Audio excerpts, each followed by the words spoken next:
জলপাইগুড়ি, কোচবিহার, দিনাজপুরের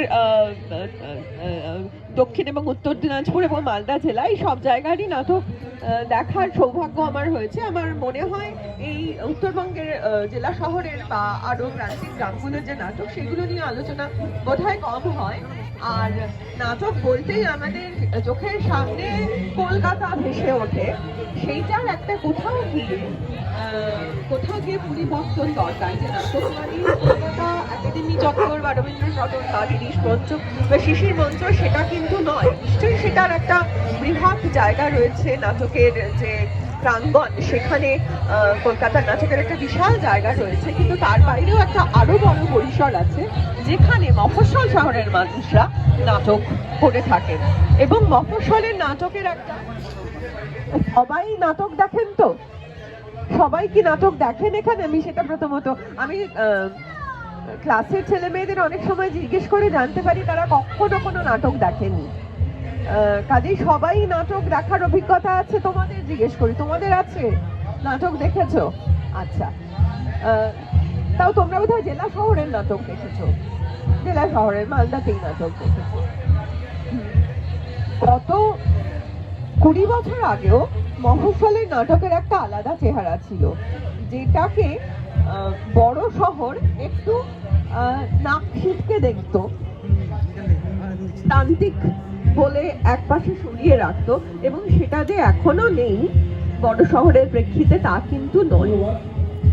তার কারণ মফস্বলে একটা সময়ে খুব অপেশাদার ভাবে নাটক হয়ে থাকতো। সেটা কলকাতাতেও হয়, দক্ষিণবঙ্গেও হয়, কিন্তু যেহেতু দক্ষিণবঙ্গের ওই যাকে বলে কোট আনকোট গ্ল্যামারটা অনেক বেশি, কাজেই সেই অপেশাদার নাটকের জায়গাটা দক্ষিণবঙ্গের ক্ষেত্রে চাপা পড়ে যায়, কিন্তু উত্তরবঙ্গের ক্ষেত্রে সেটা বেশি আলোচিত হতো যে তেমন ভাবে পেশাদার নয়।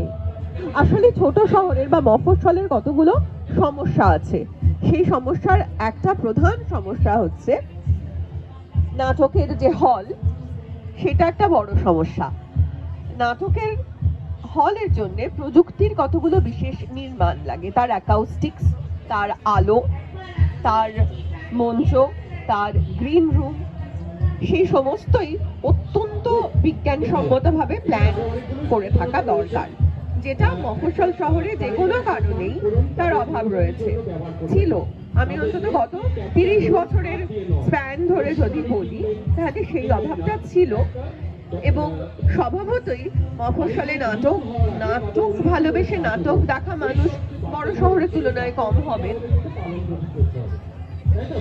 দর্শকের অপ্রতুলতা এবং নাটকের যে মঞ্চ, যথাযথ মঞ্চ, তার অপ্রতুলতা, দুটো মিলে নাটককে কোথাও একটা মফস্বলের নাটক, তার মানে একটু কম, একটু অপেশাদার, অ্যামেচারিস্টিক, একটু ছেলে মানুষই তাতে থাকবে, একটু ছেঁড়া স্ক্রিন বা সামনের পর্দাটা সেটা ঠিক মতো সরে না, এই সমস্ত ব্যাপারগুলো যেন তার সঙ্গে জড়িয়ে ছিল। কিন্তু গত 30 বছরে মফস্বলের নাটকের মধ্যে একটা ব্যাপক পরিবর্তন হয়েছে। সেটার কারণ 1 নম্বর গ্লোবালাইজেশন, দ্বিতীয় কারণ হচ্ছে ইন্টারনেটের একটা সামগ্রিক ব্যবহার, যেটা শব্দ প্রয়োগে বলো, আলোতে বলুন, সমস্ত কিছুতে নাটক একটা বিশাল পরিবর্তন ঘটিয়ে ফেলেছে। নাটকের দর্শক বলতে আমরা কাদের বুঝি? অনেক সময় হয় যে আমাদের পাশের বাড়ির বাচ্চাটা নাটক করছে, পাশের বাড়ির মেয়েটি নাটক করছে, বা পাশের বাড়ির ছেলেটি নাটক করছে, চলো দেখে আসি। এই দর্শক কিন্তু নাটকের দর্শক না। নাটকের একটা নির্দিষ্ট দর্শক থাকে যারা নাটক ভালোবেসেই নাটক দেখতে আসেন। উদাহরণস্বরূপ বলি, যেমন কলকাতায় একাডেমি চত্বরে কিছু মানুষ থাকেন, যে নাটকই হোক না কেন তারা কিন্তু দেখেন। খুব বিখ্যাত দলের নাটকও দেখেন, আবার খুব অখ্যাত দল, হয়তো একেবারে কখনো তাদের নাম শোনা যায়নি, কোনো বিখ্যাত অভিনেতা নেই, অথচ তারা নাটক দেখেন। মধুসূদন মঞ্চে সেই ধরনের দর্শক আমরা পাই। মফস্বল শহরে সেই দর্শকের সংখ্যা কম, যে নাটকই হোক আমি দেখতে যাব, ছিল এক সময়। এবং এখন কিন্তু সিনারিওটা আস্তে আস্তে পাল্টাচ্ছে। তার কারণ নাটক মনস্ক হয়ে ওঠা। আসলে এন্টারটেনমেন্টে তো বিনোদনের বিভিন্ন বিভিন্ন দিক আছে। একটা সময় ছিল যে সিনেমা হলে প্রচুর প্রচুর ভিড় আছে। আমরা মালদা শহরের কথায় যদি নেই, তাহলে একটা খুব নামকরা সিনেমা হল আমাদের চোখের সামনে বিচিত্রা বন্ধ হয়ে পড়ে আছে। আর একটা নবীন সিনেমা হল, আমি বল্লভপুরের রূপকথা দেখতে গিয়েছিলাম, আমি একা হলে, একা। এবং তারপরে আরো দুজন এসেছিলেন, আমরা তিনজনে মিলে, আমি একা থাকলে হয়তো আমার দেখাই হয়ে উঠতো না, কিন্তু তিনজনে মিলে দেখেছিলাম। অর্থাৎ মানুষ হাতের মুঠোয় মোবাইল ফোন পেয়ে গেছেন, ওটিটিতে তারা ছবি দেখছেন। বহু নাটকও এখন ইউটিউবে পাওয়া যায়, কিন্তু নাটকের মাহাত্ম্যই হচ্ছে যে নাটক একটা মুখোমুখি দ্বিতীয়বার অভিনীত হয় না। মফস্বলের নাটক, যেটা 30 বছর আগে একটা সীমিত প্রয়াসের মধ্যে আবদ্ধ ছিল, অর্থাৎ বিষয়গত দিক থেকে, প্রয়োগগত দিক থেকে, আঙ্গিকগত দিক থেকে, সেটা কিন্তু গত 30 বছরে আমূল একটা পরিবর্তন হয়েছে। অর্থাৎ মফস্বলের নাটকের মধ্যেও একটা পেশাদার দিক চলে এসেছে, এবং সেটা বিশেষ করে এসেছে কোভিডের পরবর্তী সময়ে। তার কারণ কোভিড আমাদের মনে করিয়ে দিয়েছে, কোভিডের আগের থেকেই আসলে নাটকের তো টাকা পয়সার জায়গাটা একেবারেই ভালো নয়। খুব কষ্ট করে আসলে নাটক করতে হয়। নাটকের যে টাকার জোগাড়, যেটা সবসময় আমরা ওই সরকারি অনুদান বা সরকারি সাহায্য, সেগুলোর মুখ চেয়ে বসে থাকলে নাটক করা হয় না। নাটকের জন্য নিজেদের যেমন রক্ত ঝরাতে হয়, খানিকটা পরিশ্রম ঘাম ঝরাতে হয়, সেরকম অর্থ ব্যয় করতে হয়। সেই অর্থ ব্যয়ের জায়গাটা থেকে বলছি যে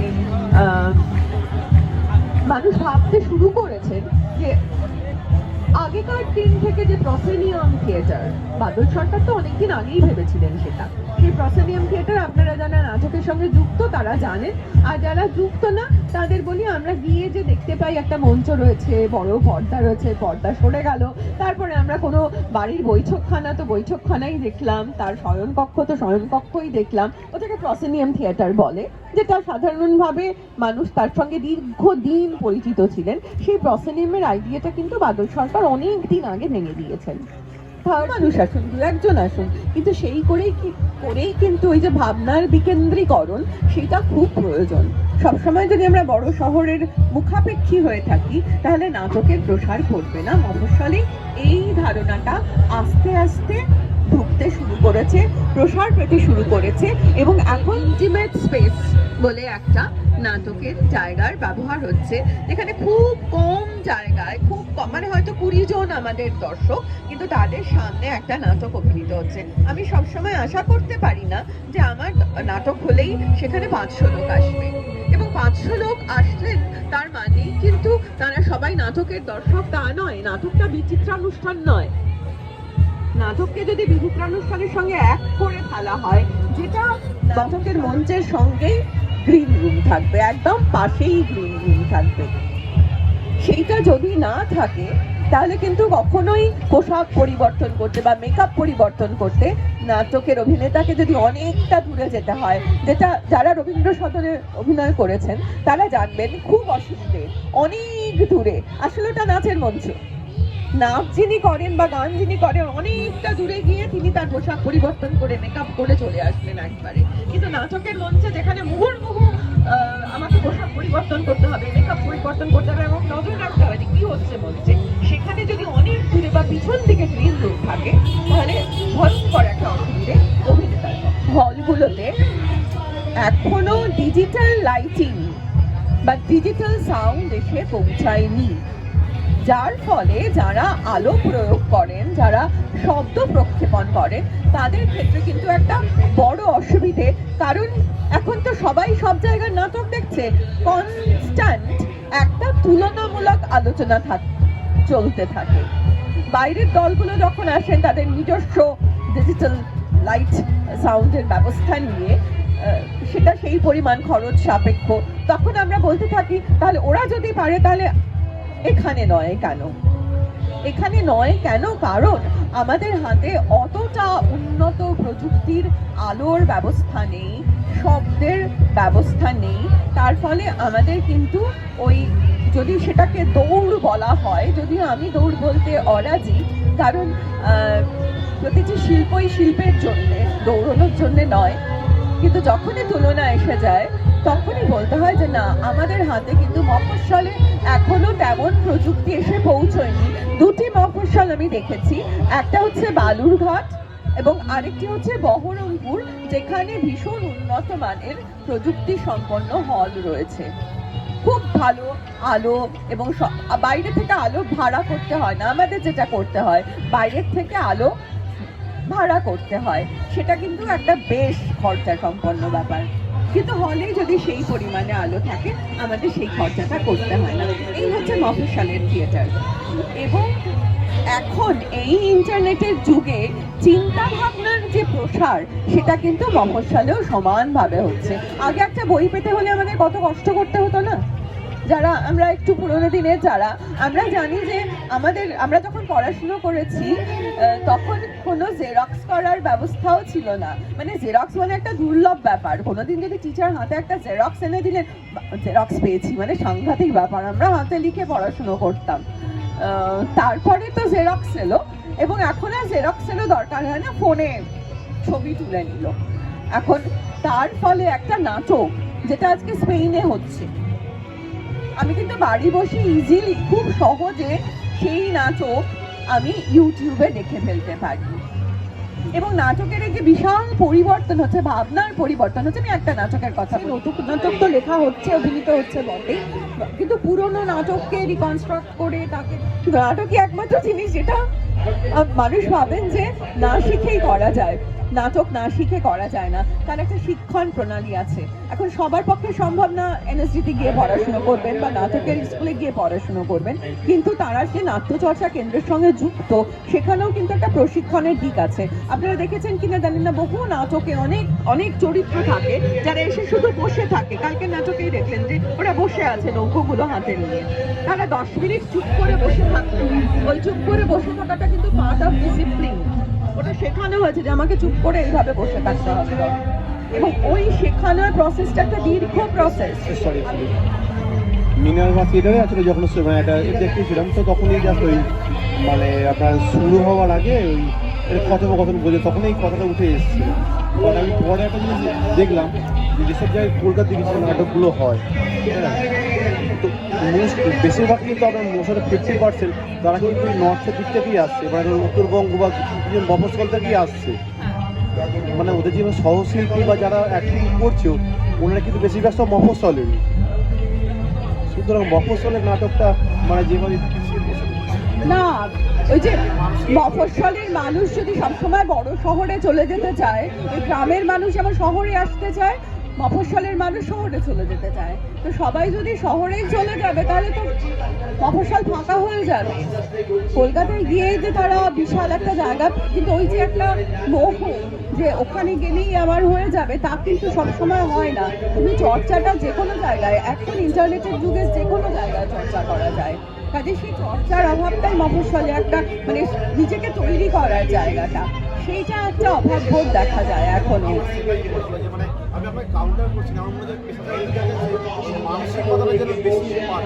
পেশাদারিত্বের সঙ্গে মানসিকতাটা জড়িত। পেশাদারি, আমি দর্শকরা একটা কাজ দেখতে যাচ্ছি, তার সময়টা যেন নষ্ট না হয়। আমাদের গ্রামে সেরকম তো নাট্য যে পরিসর বা ইনফ্রাস্ট্রাকচার সেগুলো নেই। গ্রামের নাটক বলতে হঠাৎ হয়তো একটা হচ্ছে, সেই যেটা বললেন আপনি যে ছেঁড়া পর্দা, একটু টেম্পোরারি আয়োজন করে নাটক হয়, তাও নাটকগুলো কিন্তু বেশ সফল ছিল, প্রচুর দর্শক হতো। কিন্তু কি প্রযুক্তির অভাব ছিল, ইনফ্রাস্ট্রাকচার অভাব ছিল। এখন ইন্টারনেটের মাধ্যমে যে আমরা দেখতে পাচ্ছি আরও উন্নত নাটকগুলো কীভাবে হচ্ছে সব আমরা দেখতে পাচ্ছি, যেটা আগে গ্রামে একটা গ্যাপ ছিল। কিন্তু এত কিছু হয়ে যাওয়ার পরেও, যেহেতু এখন বিনোদনের প্ল্যাটফর্ম অনেক প্রচুর হয়ে গেছে, আপনি নাটকে যতই ইনফ্রাস্ট্রাকচার দিন, যতই প্রযুক্তি ব্যবহার করুন, যে নাটক দেখার যে লোক, সেইটাকে আমরা কিভাবে ধরে রাখবো, এটা একটা খুব আমার মনে হচ্ছে যে একটা চ্যালেঞ্জিং। ওই যে ধর নাটকের আগেও তো যাত্রা ছিল, মালদাতেও যাত্রা হয়েছে এক সময়, এই নেতাজি ক্লাবের মাঠে যাত্রা হয়েছে, এবং খুব দাম করা যাত্রার মানুষেরা এসেছেন, সারা রাত জেগে লোকে যাত্রা দেখেছে। আমি যখন যাত্রা দেখতে যাচ্ছি আমি একটা ভিন্ন মানসিকতা নিয়ে যাচ্ছি, আমার খুব ভালো লেগেছে দেখে। আমিও দেখেছি, ওই নেতাজি ক্লাবের মাঠেই দেখেছি, মালদা গার্লস স্কুলে দেখেছি যাত্রা হয়েছে। নাটকের ক্ষেত্রে যেটা হয়েছে, ওই যে বললাম যে তারপরে কি হলো, যাত্রা আস্তে আস্তে না স্টার কেন্দ্রিক হয়ে গেল। চিত্রতারকারা যখন চিরঞ্জিত যাত্রা করতে লাগলেন, মুনমুন সেন যাত্রা করতে লাগলেন, তখন তো আর বীণা দত্তর নাম শোনা যাচ্ছে না বা জ্যোৎস্না দত্তর নাম শোনা যাচ্ছে না। কোন ফিল্ম স্টার আছে এখন? অনেকটা থিয়েটার তাই হচ্ছে, কে আছে থিয়েটারে? থিয়েটারে কি ওই থিয়েটারে কি আছে অনির্বাণ আছে, বা ওই থিয়েটারে অমুকে আছে তমুকে আছে? এই স্টার ওরিয়েন্টেড হয়ে গেছে থিয়েটারটা। কলকাতা থিয়েটারে যেটা একটা অ্যাট্রাকশন, কিন্তু স্টারডামের বাইরেও কিন্তু থিয়েটারের একটা বড় জায়গা আছে। বিষয়, প্রথমত বলি বিষয়গত দিক ধরো যে পুরোনো নাটক, আমলের নাটক, যেটা পারিবারিক নাটক যেটা হতো, একদম সামাজিক, শশীবাবুর সংসার ধরনের নাটক, পারিবারিক নাটক, একদম সামাজিক নাটক যেটা, সেইটা এক সময় খুব প্রচলিত ছিল। এখনো একটা মহলে সেটা খুব জনপ্রিয়, কিন্তু চিন্তা ভাবনার তো মানুষের তো মননের, ইন্টেলেক্টের একটা গ্রোথ আছে। সেই গ্রোথটা হতে হতে সেই ব্যক্তিগত থেকে নৈতিকের দিকে যে যাত্রা, মানে আমার ছোট্ট পাড়া বা সংসার থেকে আরো বৃহত্তর সমাজের প্রতি নাটকের যে দায়িত্ব, নাটকের মধ্যে দিয়ে কিন্তু সেটার প্রতিফলন ঘটতে শুরু করেছে। আর গ্রামও বোধহয়, আগেকার গ্রাম আর এখনকার গ্রামে অনেক পার্থক্য। এখন গ্রামের মানুষটির হাতেও মোবাইল আছে, তার মোবাইলে নেটের কানেকশন আছে, অর্থাৎ সে অনেক কিছু দেখতে পাচ্ছে। কাজে সেও আর ওই ধরনের নাটকে সবসময় সন্তুষ্ট হবে না, বিষয়বস্তু ভ্যারাইটি আনতে হবে। সব থেকে বেশি যে স্মার্ট প্রেজেন্টেশনের মধ্যে স্মার্টনেস, যেটা আগে একটু অভাব ছিল, একটু কেন অনেকটাই অভাব ছিল, এখনো অনেক সময় সেটা আমরা লক্ষ্য করি মফস্বলের থিয়েটারে, সেটা অনেক সময় পরিলক্ষিত হয়ে থাকে, স্মার্ট প্রেজেন্টেশনের অভাব। সেইটা একটা বড় জায়গা। এখন ওই যে বললাম যে এখন যেমন আমরা ফটোকপি আর ভরসাও করি না, ফটাফট ছবি তুলে নিই, সেরকম নাটকের ক্ষেত্রেও কিন্তু আমরা ধৈর্য ধরে বসে আছি, ওটা পর্দা পড়লো, আবার পর্দা তোলা হবে, আবার সেট পরিবর্তন হবে, এটা এখন আর হবে না। মানুষের কথাবার্তা বলার ভঙ্গি পাল্টে গেছে। 20 বছর আগে একজন ছাত্রের যা চেহারা ছিল, তার যে কথাবার্তা ছিল, এখন পাল্টে গেছে। একজন মাস্টারমশাইও পাল্টে গেছেন, একজন ডাক্তার পাল্টে গেছেন, একজন আইনজীবী পাল্টে গেছেন। সেই পরিবর্তনটাকে যেন নাটক ধরতে পারে। হ্যাঁ, আমি যখন ডিএল রায়ের নাটক দেখাবো, আমাকে সেইভাবেই দেখাতে হবে। আমি জানি চন্দ্রগুপ্ত ওভাবেই প্রেজেন্ট করতে হবে, আবার তাকে নতুন করেও প্রেজেন্ট করা যায়, কিন্তু আমি যখন এই সময়ের নাটক দেখাবো, এই সময়ের নাটক কথা বলছে 50 বছর আগের মানুষের মতো করে, সেটা তো হয় না। কাজেই সেই পোশাকে পরিবর্তন আনলেই শুধু হবে না, তার সমস্ত আচারে, ব্যবহারে, নিয়ন্ত্রণে, সমস্ত কিছুতে সেই পরিবর্তনগুলো ধরা, এবং চিন্তার ক্ষেত্রে যে প্রসার ঘটছে, সেইগুলোকে নাটকের মধ্যে দিয়ে ধরা খুব প্রয়োজন। মানুষকে যদি নাটকের কাছে টেনে আনতে হয়, এবং এন্টারটেইনমেন্ট একটা বড় ফ্যাক্টর বটেই না, মানে নাটক it has to be entertain, তার মধ্যে অনেকটা বিনোদনের অংশ থাকতে হবে। আনন্দ না পেলে মানুষ আসবে কেন? বার্নার্ড শ বলেছিলেন যে নাটক দেখতে আগে মানুষ আসবে, আনন্দ করবে, তারপরে ভাববে। বাড়ি যেতে যেতে ভাববে, আরে হাসলাম তো, হাসিটা কাজকে দেখে হাসলাম, নাটকের লোকটাকে দেখে না, আমাকে দেখে। এই ব্যাপারটা, এন্টারটেইনমেন্টটা থাকতেই হবে, তারপরে চিন্তা থাকতে হবে, এই দুটোই খুব প্রয়োজন।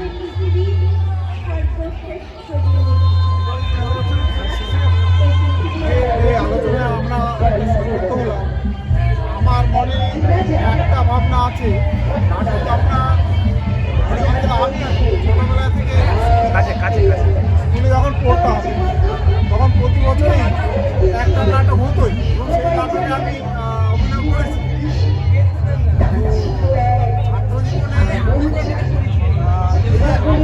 যেটা বললে যে পরিচালিতভাবে আমরা শিখে তারপর নাটক করবো, সেই সম্পর্কটা আমার হয় তোমাকে পাঠিয়ে করতে হবে। মফস্বলের নাটক যেহেতু কথা হচ্ছে, মফস্বলের ব্যাপারটা বোধ হয় ওরকমই, অনেকটা শিখে করতে হবে। আপনি যাকে সাঁতার শিখতে, কোথায় যাচ্ছে, ছোট বিকেলবেলা সাঁতার শিখতে যাচ্ছে, ফুটবল খেলা শিখতে যাচ্ছে, ক্রিকেট খেলা শিখতে যাচ্ছে, সব কিছু শিখে করছে, নাটকটা কেন না শিখে করছে?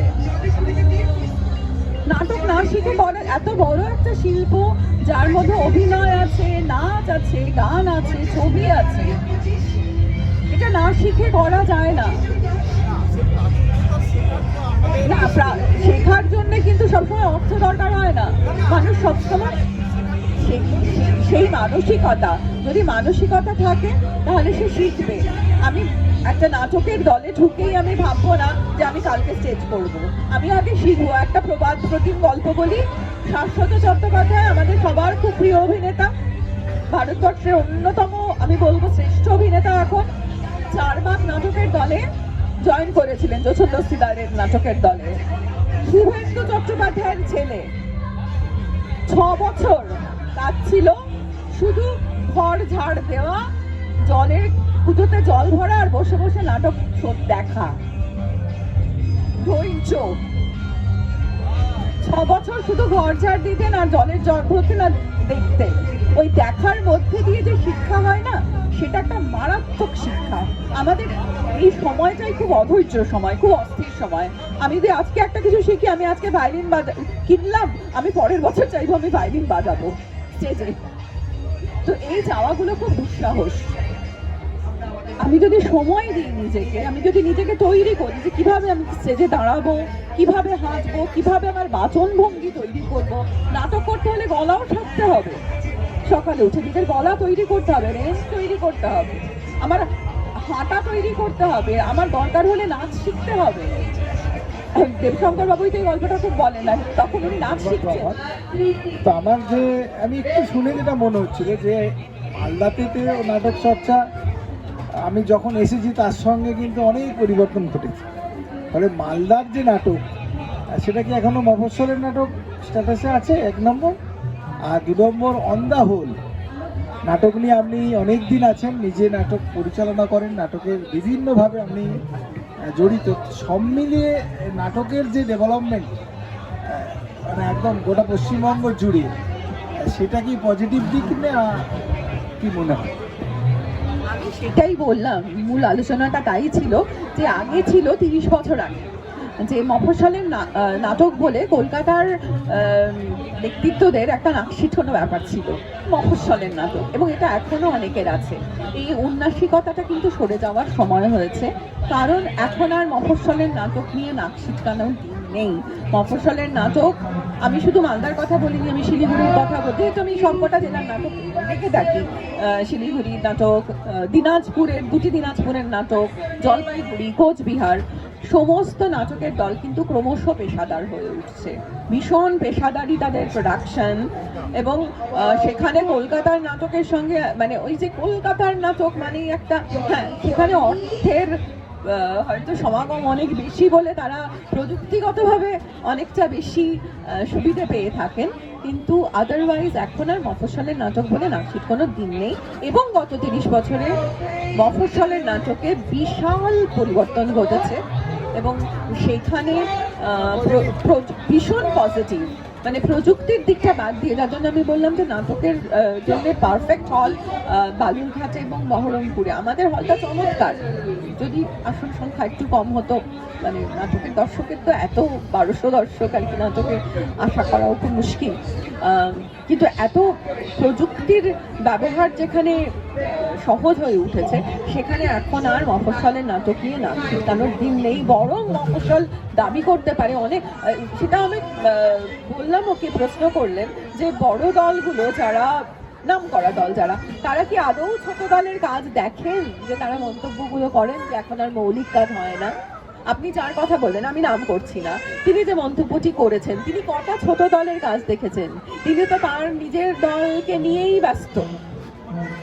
তিনি বড় জোর আর 2-1টা নাম করা দলের কাজ দেখবেন, কিন্তু তিনি কি মফস্বলের দলের কাজ দেখেছেন বা দেখবার ইচ্ছে রাখেন? দেখেনি, না দেখেই তিনি মন্তব্য করে দিলেন যে মৌলিক কাজ আর হয় না। তো এই যে মন্তব্যগুলো, এগুলো ভীষণ এক পেশে, এই উন্নাসিকতার কোনো যুক্তিই নেই। তো আমাদের একটা বৃত্তি জায়গা আসতে পারে, সেই ছবিটা একটু বৃত্তি পেশা, নাটক অবশ্যই বৃত্তি হিসেবে আসতে পারে। জেএনইউতে, জালান ইউনিভার্সিটিতে ড্রামার বিভাগটা না ফাঁকা পড়ে থাকে, কেউ পড়তে যায় না। উৎপল দত্তের মেয়ে বিষ্ণুপ্রিয়া দত্ত নিজে বলেছেন, আমাকেও বলেছেন যে যদি ছেলেমেয়েরা পড়তে চায় একটু বলবেন যেন নাটক নিয়ে পড়াশুনো করতে আসে। ওই যে বললাম প্রশিক্ষণ ছাড়া তো চাকরি সম্ভব নয়। আমি ড্রামা নিয়ে যদি পড়াশুনো করি তবেই তো আমি, এবং এটা সময় এসেছে যখন মানে গতানুগতিক যে বিষয়, হ্যাঁ হ্যাঁ নাটকেরই লোক, তারা কিন্তু কাজ পাচ্ছেন, তারা কাজ পাচ্ছেন। কাজে বাবা মা যদি আগে ভাবেন না না নাটক নিয়ে আবার কি পড়াশোনা করবে, নাটক নিয়ে পড়বে না, আমার ছেলেটাকে তাও ম্যাথস অনার্সই পড়াবো, তার হয়তো অঙ্কে তত মাথা নেই। আমি ম্যাডামকে কয়েকটা প্রশ্ন বলব, যেটা হচ্ছে আমি 80-র দশকে নাটক করতাম এবং সেই সময় সরকার থেকে প্রশিক্ষণ দেওয়া হতো এবং আমি জাস্ট 1987-এ রাজ্যের প্রথম পশ্চিমবঙ্গ রাজ্য নাট্য একাডেমি প্রশিক্ষণ শুরু করে। আমি সেই সময় ফার্স্ট ট্রেনিংটা আমি নিয়েছিলাম, তারপরে নাটক করেছি এবং একসময় দেখা গেছে যে অনেক ছোট ছোট নাটকের দল ছিল এবং তারপরে সেগুলো হারিয়ে গেল এবং আমি এখনো নাটক দেখি, করার সময় পাই না, কিন্তু আমি দেখছি যে নাটকের দর্শক বাড়ছে না। এটা কিন্তু আমি জানি না কাদের কোন পক্ষের যে কেন বাড়ছে না দর্শক, মানে এটা কি ভালো নাটক আসছে না, এটা আমি বিশ্বাস করি না। কারণ আমি ইদানিং যে নাটকগুলো দেখছি মফস্বল বা শহরের, 2-4টা বাদে সেদিনকে একটা অতি জঘন্য নাটক আমি দেখলাম, কলকাতার শাহজাহান, অতি জঘন্য বলতে আমার নূরজাহান, অতি জঘন্য, মানে ওটা আমি অর্ধেক দেখে বেরিয়ে চলে এসেছি, অথচ তার আগের দিন ভালো হয়েছে এবং হচ্ছে আমার মফস্বলের নাটক অনেক উন্নত মানের, কিন্তু তারপরেও কেন দর্শক হচ্ছে না? 2, যে আমরা কেন এটাকে পেশা হিসাবে নিচ্ছে না, কেন? তাহলে কি এখানে ভরসা পাচ্ছে না নাটকে? তাহলে পেশা হিসাবে যে জন্য খালি আছে জেএনইউতে, যেটা বললেন আপনি, তো এই দুটো আমার প্রশ্ন, যে কেন পেশা হিসাবে নিতে সাহস পাচ্ছে না আর কেনই বা দর্শক পাচ্ছে না। নাটক এত ভালো হচ্ছে, এটা আমি মানি, আপনার সঙ্গে আমি একমত যে আর কলকাতা আগে যেটা নাক ছিটকানো ছিল সেই পরিস্থিতি এখন নেই, বরং কলকাতার চেয়ে, যে কলকাতার থিয়েটার প্ল্যাটফর্ম যা নাটক করলো তার চেয়ে আমার মনে হয় মালদার কয়েকটা গোষ্ঠী অনেক ভালো নাটক করে, যেটা আমি দেখেছি। সুতরাং এটা কেন, এই দুটো যদি আপনি একটু বলুন। নাটকের দর্শক কম হওয়ার একটা প্রধান কারণ আমার মনে হয় যে ওই যেভাবে ঠিক সিনেমা হলের দর্শক কমে গেছে, মানুষ হাতের মুঠোয় বসে ওটিটিতে যে সুখটা পেয়ে গেছে, ইভেন সিনেমা হলে যায় না। আমি বললাম যে বল্লভপুরের রূপকথা এসেছিল নবীনে, আমি দেখতে গেছি, আমি একা, আমি আর হলে ঢুকতে সাহস পাচ্ছি না। তারপরে আমার এক ছাত্রী আর তার বড় এলো, ওই জন্য ওদের দুজনের ভরসায় আমি ঢুকলাম হলে, নাহলে গোটা হলে আমি একা, আমি ঢুকতাম না।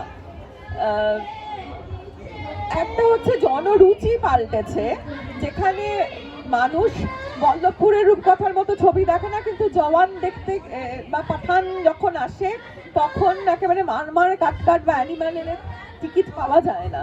রুচিটা মারাত্মকভাবে সেটাকে বদলেছে। আমি খারাপ ভালো এই শব্দগুলো ব্যবহার করছি না ইচ্ছাকৃতভাবে, কিন্তু পাল্টেছে। এই ওটিটি হাতের মুঠোয় এসে যাওয়াতে, এন্টারটেইনমেন্টটা হাতের মুঠোয় এসে গেছে, কাজেই আমি 2 ঘন্টা গিয়ে কেন নাটক দেখবো, এই মানসিকতা তৈরি হয়েছে। ইভেন এমন বলে যে ভীষণ ঠান্ডা নাটক দেখতে যাব না, ভীষণ গরম নাটক দেখতে যাব না, এই ধরনের মানসিকতাও আছে। ভীষণ ঠান্ডা পড়েছে আর নাটক দেখতে যাব না, এই যে মানসিকতাটা, এখান থেকে ঠেলে বের করার সম্ভব নয় মানুষকে, কারণ প্রতি বাড়িতে গিয়ে তো তাকে আমি বোঝাতে পারবো না। কিন্তু কিছু সংখ্যা, আমার মতে যে কোয়ালিটি দর্শক হোক, অনেক সংখ্যায় দর্শক বাড়ার দরকার নেই, কিন্তু প্রকৃত নাট্যবোদ্ধারা তারা আসুন, নাটক দেখার যে চোখ সেটা তৈরি হোক, কম হোক কিন্তু উন্নত মানের হোক, অনেক দরকার নেই। কারণ যারা সত্যি সত্যি ওই জওয়ান দেখে আনন্দ পাচ্ছে, তারা তো নাটক দেখে মানে পুরোপুরি অ্যাপ্রিসিয়েট করা তাদের সবার পক্ষে সম্ভব হবে না। একাংশ অবশ্যই পারবেন, তারা সবই দেখেন। আর সমাজের কথা বলে, কিন্তু কিছু কিছু ক্ষেত্রে দেখা গেছে যে নাটক কিন্তু সত্যি কথা বলছে না, মানে সত্যি কথা বলতে কেন সাহস পাচ্ছে না আমি জানি না। মানে আমরাও দেখেছি, আমরা যখন নাটক করেছি আমাদেরও সব সত্যি কথা বলতো, সত্যি কথা বলতে বাধা আসতো, এবং আমি দেখছি কিছু কিছু নাটক পলিটিক্যালাইজ হয়ে যাচ্ছে এবং সমাজের কথা। এবং আর একটা জিনিস আমি দেখেছি যে নাটকটা মনে হচ্ছে কত জটিল করা যাবে। এই জটিল করাটা মানে আমি নাটক দেখতে যাব, আমাকে যদি চিন্তা ভাবনা করতে হয় এটা কেন করলো, এই দৃশ্যটা কেন আসলো, এইটা যদি বুঝতে ওখানে যেতে হয়, তাহলে সাধারণ মানুষের ক্ষেত্রে নাটকটা কিন্তু বোধগম্য হচ্ছে না।